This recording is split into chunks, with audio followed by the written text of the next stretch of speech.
요즘은 가정들마다 차가 참 많아졌습니다. 그러다 보니 주차로 인한 문제들도 왕왕 발생하게 됩니다. 특히 본인이 화난다고 해서 다른 사람들에게까지 피해를 주는 사건들도 많이 들려옵니다. 2018년 8월 26일 인천시 송도에 있는 한 아파트에 있는 지하 주차장 입구에 도요타 캠리 차량이 막아서는 사건이 있었습니다. 이 아파트에 살고 있던 차주는 관리 사무실에 차량은 등록했지만 앞 유리에다가 그 차량 스티커를 붙여놓지 않은 상태였습니다.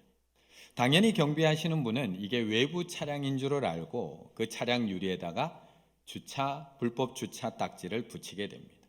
이에 차주는 사유재산에 왜 남의 사유재산에 함부로 주차 딱지를 붙이느냐 라고 관리사무실에 항의를 하고 사과를 요구하게 됩니다. 이에 관리사무실에서는 규정대로 한 것이기 때문에 사과를 할 수 없다. 이에 차주가 화가 나서 입주민 전체가 사용하는 그 지하 주차장 입구에다가 자신의 차 캠리를 주차해 놓게 됩니다.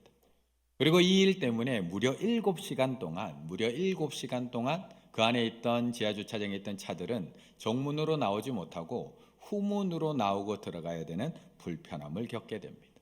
7시간.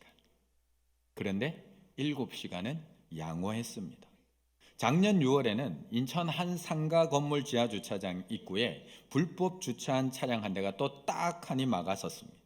이번에는 건물 관리비 문제로 이 갈등을 빚어오던 40대 남성이 지하 주차장 입구를 일주일 동안 막아놓은 겁니다. 거기다가 후문도 없는 건물 주차장이다 보니까 그 안에 있던 모든 차량들은 일주일 동안 오도 가도 못하는 상황이 빚어졌습니다. 일주일입니다. 일주일. 그런데 이 정도는 양반입니다. 파주에는 한 썬팅 가게 앞에 1년을 주차해 놓은 차량도 있었습니다. 이 썬팅 매장에서 썬팅을 하다가 점주와 갈등이 생긴 차주는 화가 나서 이 가게 앞에다가 차를 문을 잠궈놓고 1년 동안 세워놓습니다. 결국 점주는 가게를 운영하기 위해서 결국 이쪽 통로를 사용하지 못하고 다른 쪽 문에 또 다시 문을 내서 다른 쪽 벽에 문을 내서 그곳으로 1년 동안 사업 장사를 하게 됩니다. 어쩔 수 없이. 우리가 이런 이야기를 듣고 있으면 사람들은 이야기합니다. 에이, 그거 그냥 확 치워버리면 되지. 그냥 지게차 불러다가 그냥 확 들어다가 확 옮겨버리면 되지. 그거 뭐 그렇게 걱정을 하나. 경찰에 신고해서 끌고 가거나 시청에 신고해서 견인해 가면 되지. 왜 일주일 동안 그렇게 못 빼고 그러고 있냐. 아니 왜 1년이나 그렇게 힘들게 장사하고 있냐 라고 우리는 생각을 합니다. 그런데 그게 그렇게 쉬운 일이 아닙니다. 왜냐하면 다 주인이 있기 때문에 그렇습니다. 다 주인이 있습니다. 도로가에 그냥 버려진 차량에도 주인이 있어서 함부로 치우지를 못합니다. 주차장을 막고 있는 차량도 주인이 있어서 함부로 옮기지를 못합니다. 남의 가게 앞을 1년 동안 떡하니 막고 있는 차량이 있어도 주인이 있어서 함부로 옮기지 못합니다. 쓰레기로 가득하고 남들이 볼 때는 악취가 풍겨 나와서 그 쓰레기로 가득한 집이지만 아무도 함부로 문을 열고 들어가서 치우지 못합니다. 왜요? 주인이 있기 때문에. 이처럼 모든 것에는 다 주인이 있습니다. 시골에 가면 아무도 안 사는 집입니다. 다 무너져 내려가서 이런데 누가 살아라고 하는 집인데 함부로 철거를 하지 못합니다. 다 주인이 있기 때문입니다. 그러면 그렇게 버려지는 것에도 주인이 있는데 우리에게는 주인이 없을까요? 그렇게 버려지는 것도 함부로 치우지 못할 정도로 주인이 있는데 이 소중한 우리에게는 주인이 없을까?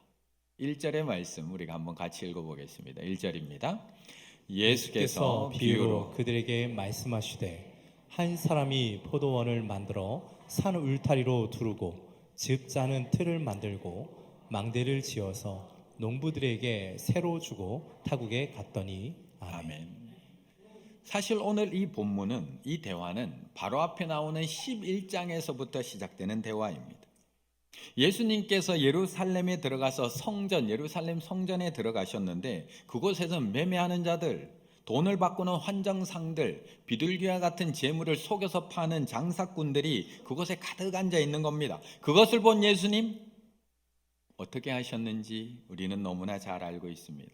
바로 성전 청결 사건, 성전 정화 사건이 바로 앞에 나오고 있습니다. 하나님을 예배하는 성전을 시장으로 만들어 버린 저들을 책망하시며 그들이 앉아있던 의자를 둘러 엎어버리십니다. 만민이 기도하는 성전을 강도의 소굴로 만들어 놓은 저들을 내어 쫓으시며 성전을 깨끗하게 청결케 하십니다. 그런데 그렇게 성전을 깨끗게 하신 예수님께서는 날이 저물자 그 근처에 있는 베단이라는 곳으로 가서 머물고 다시 예루살렘으로 그 다음날 들어오십니다. 그러자 그 전날 예수님께서 의자를 둘러 엎으시고 장사하는 자들을 다 내어 쫓으신 그 사건을 두고 대제사장, 서기관 그리고 장로들이 나와서 예수님 앞에 따지기 시작을 합니다. 11장 27, 28 그들이 다시 예루살렘에 들어가니라. 예수께서 성전에서 거니실 때에 대제사장들과 서기관들과 장로들이 나와서 이르되 무슨 권위로 이런 일을 하였느냐? 누가 이런 권위를 너한테 주었느냐? 당신이 도대체 무슨 권위로 이런 일을 했냐는 겁니다. 다 주인이 있는데 네가 무슨 권위로 저들을 다 내어 쫓았느냐? 다 주인이 있는데 네가 무슨 권위로 불법 주차한 차량을 네 마음대로 다 치웠느냐? 누가 너한테 이런 권위를 줬느냐? 따져 묻고 있는 겁니다.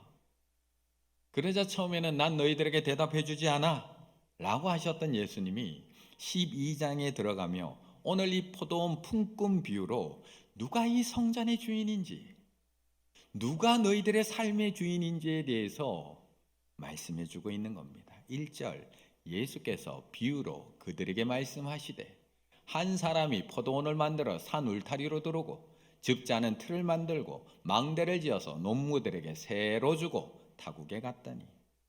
예수님은 네가 무슨 권위로 이런 일을 하느냐라고 하는 저들의 질문에 포도원 비유로 대답해 주고 있는 겁니다. 왜냐하면 우리가 들을 때는 이 포도원 비유가 낯설게 들리지만 이 당시 이스라엘 백성들에게는 이 포도원 비유는 딱 들으면 그 얘기로 알고 있는 얘기이기 때문입니다. 이사야서 5장에 보면 이미 이 비유와 비슷한 비유를 이미 말씀하셨습니다. 내가 사랑하는 자를 위하여 노래하되 내가 사랑하는 자의 포도원을 노래하리라. 내가 사랑하는 자에게 포도원이 있으며 심히 기름진 사내로다. 땅을 파서 돌을 제하고 극상품 포도나무를 심었도다. 그 중에 망대를 세웠고 오늘 본문하고 비슷한 얘기가 막 나옵니다. 그 안에 술틀을 팠도다. 좋은 포도 맺기를 바랐더니 들포도를 맺었도다. 여기서만 나오는 게 아닙니다. 예레미야서 2장에도 내가 너를 순전한 참종자 곧 귀한 포도나무로 심었거늘 시편 80편에도 주께서 한 포도나무를 애굽에서 가져다가 민족들을 쫓아내시고 그것을 심으셨나이다. 구약에서도 계속해서 이야기하고 있는 게 이 포도나무 비유입니다. 그래서 이스라엘 백성들은 포도나무 비유를 딱 들으면 딱 생각이 납니다. 포도나무 비유를 통해서 하나님이 주인 되시며 이스라엘 백성들이 포도나무됨을 계속해서 이미 구약에서 말씀하셨습니다. 그런데 그 주인은 단순히 누군가 갖고 놓은 포도원을 매매해서 사서 포도원을 소유하고 있는 주인이 아닙니다. 앞에서도 읽어보셨듯이 직접 땅을 파서 돌을 다 제거합니다. 포도나무 하나하나를 소중하게 다 심습니다. 극상품 포도나무, 순전한 참 포도나무를 사다가 직접 다 심어서 가꿉니다. 그런데 오늘 본문에는 그 정도로 끝나는 것이 아니라 한 사람이 포도원을 만들어 몇 사람요? 한 사람이 다 가꾼 포도원이라는 겁니다.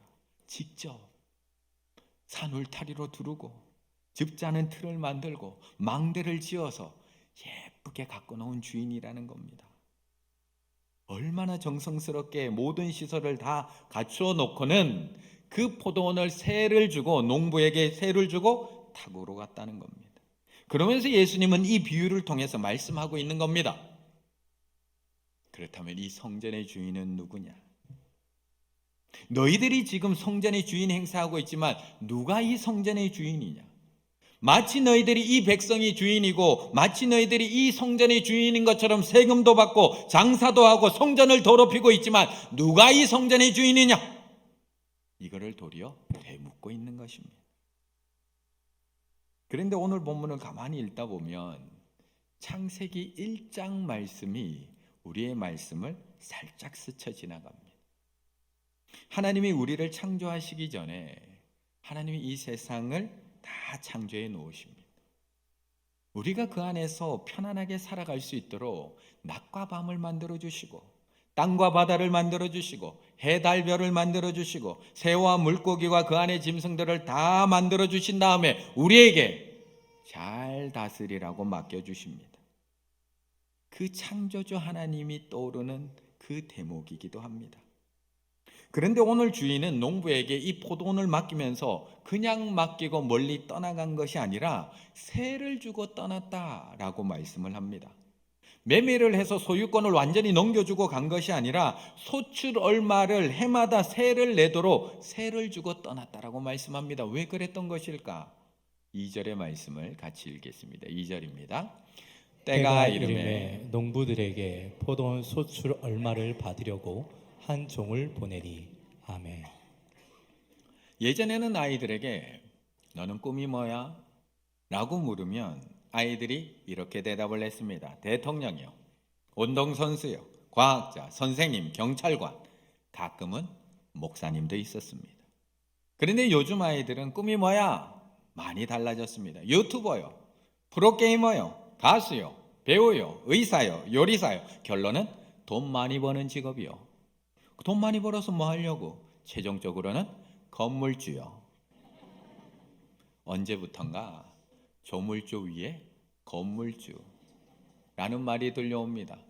2018년 책이니까요. 이제는 너무 익숙해졌습니다. 이제는 더 이상 낯설지 않는 이야기가 되었습니다. 최근 한 뉴스를 통해서 접하게 된 설문조사 2016년 기준 청소년 장래희망 1위, 공무원 2위, 건물주. 다 꿈꾸고 계신 것 아닌가요? 이제는 건물주라는 것이 어른들만의 꿈이 아닙니다. 아이들도 함께 꾸는 꿈입니다. 어떻게 보면 이러한 표현이 야박하게 들릴 수도 있지만 현 시대, 현 시점을 그대로 보여주는 단어이기도 하다는 것입니다. 오늘 본문에 나오는 포도원의 주인도 요즘 아이들처럼 따박따박 월세 받고 싶었던 것일까? 요즘 현대인의 꿈처럼 월세 받으면서 마음 편하게 해외여행하고 싶어서 세를 주고 떠난 것일까요? 아니면 막상 멀리 외국에 나가서 살려고 하니까 돈이 부족해서 세를 주고 떠난 것일까? 그런데 오늘 주인이 농부에게 원하는 것은 그렇게 많은 것이 아닙니다. 때가 이르매 농부들에게 포도원 소출 얼마를 영어 성경에 보면 Sum of the fruit, 과일 얼마, 소출 얼마, 열매 얼마 다 받아달라는 겁니다. 그렇다면 정말 주인이 필요한 것이 소출의 일부를 세를 받는 것일까? 오늘 이 포도원 주인은 얼마나 부자인지를 1절 말씀을 조금만 살펴보면 알 수가 있습니다. 1절에 이렇게 이야기합니다. 한 사람이 포도원을 만들어 산 울타리로 들어오고 그냥 울타리 말고요, 산 울타리로 들어오고 기둥 세워서 치는 울타리 말고요, 산 울타리로 들어오고 그 안에 즙자는 틀들 만들어 놓고 망대를 지어서 지키게 합니다. 지난 주간에 점심 약속이 있어서 우리 교회 남자 집사님 몇 분과 함께 식사를 하는 시간이 있었습니다. 그리고 뒤에 시간이 조금 남아서 함께 커피를 마시게 되었는데 또 충주에 새롭게 카페가 하나 또 생겼더라고요. 또 카페가 충주가 한눈에 쫙 내려다보는 산 꼭대기에다가 누군가 또 카페를 하나 지었습니다. 올라가는데 야, 여기는 차 없으면 못 오겠구나. 그런데 올라가는 순간 풍경이 장난이 아닙니다. 야, 여기는 밤에 와야지 진짜 야경이 멋있겠구나 라는 생각이 들 정도로 충주가 한눈에 다 내려다 보입니다. 여기다가 이 카페를 짓는데 돈이 얼마나 들었을까요? 이 산 꼭대기에다가 산 위에다가 카페를 하나 짓는데 돈이 얼마나 들었을까요? 저도 듣고 깜짝 놀랐습니다. 그 산 꼭대기 있는 돌을 다 파내고 거기다가 주차장에다가 거기다가 카페 2층에 탑 루프까지 해서 루프탑까지 해서 짓는데 얼마나 들었을까? 안 가르쳐 드립니다. 그런데 오늘 이 포도원 주인은 그냥 산 위에다가 깎아서 포도원을 만드는 것이 아니라 산 울타리로 두르고 있습니다. 산들이 울타리입니다. 안에다가는 포도주를 수확한 이후에 모든 것을 거기서 다 할 수 있는 시설까지 다 갖추어 놓았습니다. 거기다가 이 포도원이 얼마나 컸던지 그냥 지키지 못해서 망대까지 세워가면서 지켜야 되는 포도원입니다. 그런데 그가 농부들에게 원했던 새는 포도원 소출 얼마, sum of the fruit, 소출 얼마만 원하고 있는 겁니다. 그렇다면 이 주인은 왜 굳이 포도원 소출을 원했던 것일까요? 그것 없이도 얼마든지 잘 살아갈 수 있는 주인이 왜 그 소출 얼마를 얻고자 이 몹쓸 일을 당하고 있는 것일까요? 세를 많이 받는 것도 아니고 그 과일 소출 얼마를 받으려고, 그거 같았으면 그냥 아이고 나 소출 없어도 되니까 너희끼리 농사나 잘 짓고 그렇게 행복하게 살아라고 하면 될 텐데 왜 굳이 종들을 보내가면서 그렇게 두들겨 맞게 하고 종들을 모욕당하게 하고 종들을 죽이면서까지 그 소출 얼마를 받으려고 하는 것일까? 그런데 우리도 창세기를 읽다 보면 가끔 이런 생각이 듭니다. 하나님이 왜 에덴 동산에 그 에덴 동산을 만들어서 아담과 하와에게 맡겨주셨는데 왜 굳이 이 선악을 알게 하는 나무를 두셔서 유혹에 넘어가게 하셨을까? 그 에덴 동산을 만드셔서 기왕 맡겨주실 거면 그냥 싹 맡겨주시면 될 텐데 왜 굳이 이 선악을 알게 하는 나무를 두셔서 우리로 하여금 범죄하게 하신 걸까? 창세기 2장 16, 17절에 보면 여호와 하나님이 그 사람에게 명하여 이르되 동산 각종 나무의 열매는 내가 네 마음대로 먹되 이건 네가 다 가져. 선악을 알게 하는 나무의 열매는 먹지 마라. 이것만 먹지 마. 내가 먹는 날에는 반드시 죽으리라 하시니라. 그런데 이 본문의 말씀은 단순히 열매를 먹지 마라, 먹어라, 먹지 마라 하는 의미가 아니라는 겁니다. 하나님은 이것 하나를 통해서 아담과 하와에게 누가 이 동산의 주인인지 그거 하나 기억하고 계시는 겁니다. 나는 너에게 이 동산 다 줄 거야. 네 마음대로 먹고 마셔. 다 네 거야. 그러나 너는 이 선악과를 먹지 않으므로 이 동산의 주인이 있다는 걸 기억해야 돼. 너는 나의 피조물임을 기억해야 돼. 그거 하나만 기억하면 돼. 하나님은 아담에게 하나님이 만들어 놓으신 모든 걸 다 주셨습니다. 그래서 짐승의 이름도 붙이게 하시고요, 동산을 다스리게 하시고요, 하나님이 지으신 것 마음껏 누리게 하십니다.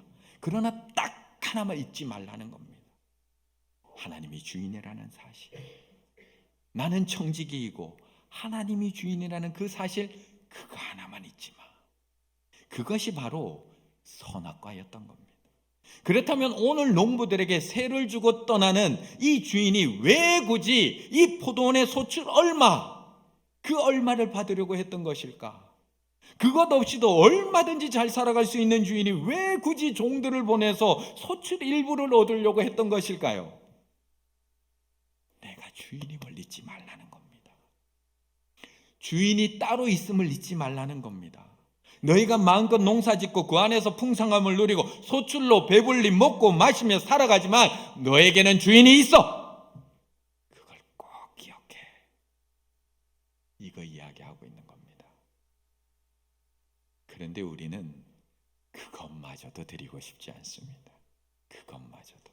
7절의 말씀 같이 읽습니다. 7절입니다. 그 농부들이 서로 말하되 이는 상속자니 자 죽이자. 그러면 그 유산이 우리 것이 되리라 하고. 아멘. 오늘 주인은 종들을 계속 보냅니다. 주인이 있음을 알리는 종들을 계속 보냅니다. 그런데 처음에 갔던 종들은 저들이 심히 때리고 돌려보냅니다. 다시 다른 종을 보내자 이번에는 그의 머리를 상하게 하고 그에게 심한 모욕을 줘서 그를 돌려보냅니다. 그런데도 주인은 멈추지 않습니다. 또 종을 보냅니다. 그러자 상황이 점점 더 심각해집니다. 5절, 또 다른 종을 보내니 그들이 그를 죽이고 이제 죽이기 시작을 합니다. 또 그 외에 많은 종들은 더러는 때리고 더러는 죽인지라. 농부들도 참 잔인하지만 주인의 집념도 너무나 대단합니다. 이 정도면 멈춰야 되는 것 아닌가요? 그런데 마지막 남은 한 사람, 자신의 사랑하는 아들까지 보냅니다. 설마 이 아들마저 저들이 죽일까? 그래도 내 아들인데 저들이 존대해 주지 않을까, 마지막 희망을 가지고 사랑하는 아들을 보냅니다. 그 결과 7절, 그 농부들이 서로 말하되 이는 상속자니 자 죽이자. 그러면 이 유산이 우리 것이 되리라. 이제 우리가 주인이야. 사실 우리는 이 비유의 말씀이 무엇을 말하고 있는지 너무 잘 알고 있습니다.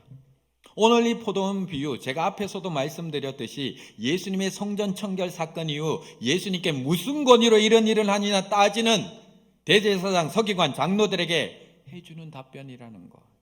아니, 우리만 정확히 이 의미를 알고 있는 게 아니라 이 이야기를 듣고 있는 저들도 그 의미를 정확히 합니다. 12절, 그들이 예수의 이 비유가 자기들을 가르쳐 말씀하시는 줄 알고 얼마나 잘 알아듣는지 모릅니다. 작고자 하되 무리를 두려워하여 예수를 두고 가니라. 포도원 주인 당연히 하나님입니다. 그 안에 있는 포도나무 이스라엘 백성들입니다. 주인 되신 하나님이 이렇게 아름다운 포도원에 포도나무를 심고 산 울타리로 치고 즙자는 틀을 만들고 망대를 세워 농부들에게 맡깁니다. 극상품 포도나무를 심어 좋은 열매를 거두라고 농부들에게 맡깁니다. 그런데 그것을 맡은 농부들, 대제사장, 서기관, 장로들은 자기가 주인인 줄 압니다. 그래서 포도원 소출을 얼마를 받으려고 보낸 그 종들을 계속 때리고 모욕하고 돌려보냅니다. 이들은 끝까지 자기가 주인이 되고 싶어 합니다. 이들은 그 얼마의 소출을 주고 싶지 않습니다. 이것은 소출이 얼마냐, 많고 적음의 문제가 아니라 누가 주인이냐의 문제이기 때문입니다. 선악과가 에덴 동산에 그 많은 각종 열매에 비하면 몇 개, 한 개의 열매에 불과하지만 누가 주인이냐의 문제였기 때문에 이것은 저들에게 세를 내느냐 안 내느냐의 문제가 아니라 누가 주인이냐의 문제여서 끝까지 줄 수가 없었다는 겁니다. 그렇다면 이 비유를 듣고 있는 지금 우리들은 아닐까요? 지금 이 비유를 듣고 있는 우리들은 지금 제대로 알아들을까요? 저들은 제대로 알아들었거든요. 2000년이 지난 오늘 이 비유를 듣고 있는 우리들은 내 삶의 주인이 누구일까? 지금 알아듣고 계신가요? 요즘 서점가에 가면 나와 있는 많은 책들의 제목이 이렇습니다. 사색하면 내 삶의 주인이 되다. 내 삶의 주인이 된다는 것, 내 삶의 주인이 되는 기술, 자신의 삶의 주인이 되어라. 삶의 주인이 되는 그 말 한마디. 이 책쟁을 읽다 보니까 갑자기 예전에 저처럼 눈이 컸던 한 여가수가 불렀던, 민혜경 씨라고 하는 그 가수가 불렀던 노래가 생각이 납니다. 내 인생은 나의 것, 내 인생은 나의 것, 그냥 나에게 좀 맡겨주세요. 내 인생은 나의 것, 내 인생은 나의 것, 나는 모든 것 책임질 수 있어요. 맞습니다. 내 인생 나의 것 맞습니다. 하나님께서 우리가 살아갈 수 있도록 천지 만물 다 창조해 주셨습니다. 우리에게 그 안에서 마음껏 살아갈 수 있도록 산 울타리로 둘러주셨습니다. 우리에게 주시지 않은 게 뭐가 있나요? 하늘과 땅을 우리에게 주셨고, 산과 바다를 우리에게 주셨고, 각종 나무와 과실과 가축들을 우리에게 주셨습니다. 우리에게 시간을 주셨고, 물질을 주셨고, 건강을 주셨고, 생명을 주셨으며, 그것을 누리고 살아갈 수 있도록 이 모든 것들 다 우리에게 주셨습니다. 기독교는 금욕주의가 아닙니다. 우리에게 다 주셨습니다. 그런데 단 하나만 기억하라는 겁니다. 너희에게는 주인이 있단다. 그거 하나만 기억하라는 겁니다. 내가 누리며 살아가는 이 자연 만물 주인이 있단다. 내가 누리고 살아가는 산과 바다와 저 모든 것들 다 주인이 있단다. 네가 열심히 계획하고 열심히 살아가고 있지만 그 시간에는 주인이 있단다. 네가 땀 흘려서 열심히 물질을 거두고 있지만 그 물질에는 주인이 있단다. 네가 열심히 운동해서 건강 지켜만 살아가고 있지만 그 건강과 생명에는 주인이 있단다. 그거 하나만 기억하라는 겁니다. 그걸 인정하고 고백하는 시간이 무엇일까요? 예배입니다. 그걸 고백하고 인정하는 행위가 무엇일까요? 헌금입니다. 그걸 인정하고 고백하는 우리의 행위가 무엇일까요? 헌신입니다. 우리가 주일날 드리는 예배, 이재철 목사님이 쓰신 새 신자반의 책에서 보면 그 예배를 우리 자신이 하나님 앞에서 죽는 예식이라고 이야기합니다. 옛날 구약시대의 유대인들이 귀한 제물을 하나님 앞에 드릴 때 송두리째 태워서 번제로 하나님 앞에 온전히 드렸듯이 이 주일 예배는 경제성, 합리성으로 따져보면 절대 드릴 수 없습니다. 경제성으로 한번 따져보십시오. 합리성으로 한번 따져보십시오. 그걸 따지지 않고 자신의 귀한 시간과 물질을 오직 하나님을 위해 그냥 없애버리는 것이 예배이며 예물입니다. 그 과정을 통해 나의 시간과 물질의 주인이 내가 아니고 하나님이심을 고백하면서 자신의 삶 속에 온전히 그 하나님만 드러나게 하는 것, 그것이 예배이며 헌금인 줄로 믿습니다. 경제성, 합리성 따져보십시오. 어떻게 이 시간에 나오실 수 있습니까? 한 주 동안 그렇게 수고하고 열심히 일했는데 이 시간에 쉬셔야죠. 이렇게 비효율적인 시간이 어디 있습니까? 경제성으로 따지면 헌금 11조 절대 못 드립니다. 내 생명 내 은사 나의 것이라고 생각하면 헌신 절대 못합니다. 그래서 포도원 소출 얼마가 아까워서 드리지 못하는 겁니다. 일주일에 1시간, 이 시간에 주인이 계시다는 것을 모르면 이 1시간이 얼마나 아까운 줄 모릅니다. 집에서 1시간 더 자요. 수요일 오전이라도 자야죠. 쉬어야죠. 11조 헌금 더 어렵습니다. 내가 한 달 내내 힘들게 일해서 본 소득의 10분의 1, 이 물질의 주인이 계시다는 것을 모르면 포도원 소출의 일부 절대 못 드립니다. 헌신 쉽지 않습니다. 내 건강, 내 은사 다 내 건데요. 내가 한 주간 얼마나 힘들게 살아왔는데 교회 나와서 또 이래? 내 건데 어떻게 드리나요? 소출의 얼마? 절대 드릴 수 없습니다. 그러니 계속 쫓아내는 겁니다. 거부하는 겁니다. 돌려보내는 겁니다. 오늘도 하나님의 말씀이 너의 시간 누구 거야? 라고 우리에게 묻고 있지만 우리는 또 거부합니다. 오늘도 하나님의 말씀이 너의 물질의 주인이 누구냐고 우리에게 묻고 또 묻고 있지만 또 때려서 또 모욕 줘서 또 돌려보내는 겁니다. 오늘도 하나님의 아들 예수 그리스도가 너의 삶의 주인은 누구냐고 묻고 있지만 내가 나의 모든 것의 주인이고 싶어서 그 예수님도 모르는 척 또 십자가에 못 박아 죽이고 있는 겁니다. 내 삶의 주인은 누구입니까? 왜 그 1시간조차도 하나님 앞에 온전하게 드리는 것이 안 될까요? 내 시간의 주인은 누구이고 내 물질의 주인은 누구입니까? 내 생명과 내 은사의 주인은 누구입니까? 우리는 때로 이러한 질문 앞에 하나님 앞에 이렇게 고백할 수 있습니다. 내 생명 주님께 드리리. 아니요. 하나님께서 우리에게 다 주셨습니다. 생명도 주셨고요. 만물을 누리라고 다 주셨습니다. 하나님은 그 전부를 달라고 말씀하시지 않습니다. 단 하나, 하나님이 주인이신 것을 기억하는 그거 하나 달라고 말씀하시는 겁니다. 하나님은 이미 우리에게 주신 것 누리며 살라고 주신 겁니다. 풍성히 누리며 살라고, 그것을 가지고 살라고 주신 겁니다. 이 모든 것들 다 하나님이 주신 겁니다. 우리가 누리며 살도록 미리 다 만들어 놓으신 것들입니다. 먹고 마시며 살 수 있도록, 그 안에서 안전히 거할 수 있도록, 풍성함을 누릴 수 있도록 다 준비해 놓으셨습니다. 하지만 단 하나 잊지 말라는 겁니다. 주인이 누구인지, 이걸 주신 분이 누구인지. 예배를 통해 이 모든 것들의 주인이 누구인지를 잊지 말라. 너희가 드리는 그 헌금 소출의 일부를 통해서 이것을 주신 분이 누구인지를 절대 잊지 말라. 헌신을 통해 너의 생명, 너에게 은사를 주인 그 주인이 누구인지를 결코 잊지 말라.